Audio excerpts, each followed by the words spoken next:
Good morning and welcome to your Farm and Home Show. I'm Kristi Shive, and this morning we're visiting with Katherine. She's an extension specialist for family health with the University of Kentucky Cooperative Extension Program. And then today you are going to talk about some important information, and that is emergency health information, specifically keeping it accessible. Katherine, why should I want my health information easily accessible in case of an emergency?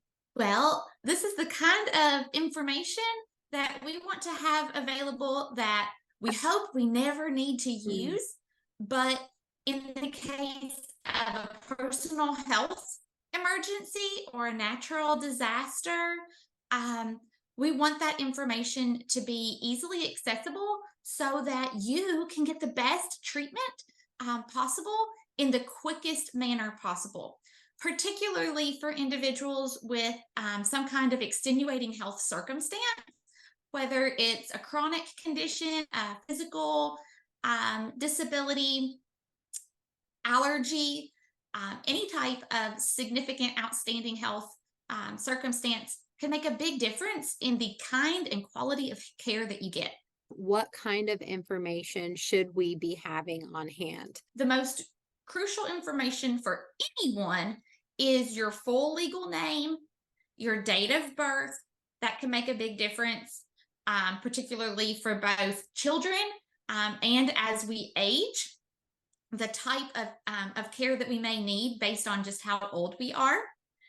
If you have significant medical equipment that you need, an insulin pump, if you use a wheelchair or a walker for navigation, if you use oxygen, if you have chronic conditions that are exceptional, epilepsy, diabetes, COPD, that type of thing, any type of significant disability that affects care, a significant speech impediment, memory loss, vision or hearing loss that can affect the way that someone may perceive your capacity in an emergency situation.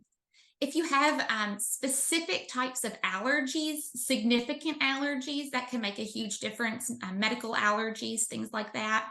If you take specific medications, that can also make a big difference. Things like blood thinners, certain types of chemotherapy, things like that can make a huge difference in the other type of care that you may need in an emergency situation. And an emergency contact name and phone number is great to have on hand. Now, Katherine, is there any kind of information that we don't need to include? I think sometimes when we think about a medical emergency, our brain can very first thing go to our medical insurance. But in the case of a true emergency, your insurance information is not going to be needed, is not going to impact your care. And in fact, having your insurance information too easily available can make you susceptible for fraud. So we want to keep our insurance information separate from this kind of emergency health information, and also any type of other financial information. We don't need to attach financial documents, bank card numbers, anything like that to our emergency health information. Where should we put this information? I like to think about three key places: in your home, somewhere that's going to be easily accessible in an emergency situation. So either on your refrigerator, taped to a cabinet door. If you've got like a family home base or a home base binder, that's a great place. Also, if you have a family emergency kit, something that you're going to swipe and take with you in the case that you need to evacuate quickly. So that's the places for your home. In your vehicle, in your dash, if you're an adult, on car seats for littles. I've got two kiddos at home. So on each of their car seats, big bright sticker, their legal name, their birthday, and then significant health information, allergies, medical conditions, and emergency contact name. And then on your person, if you have a purse, wallet, backpack that you carry, stick that stuff in there too.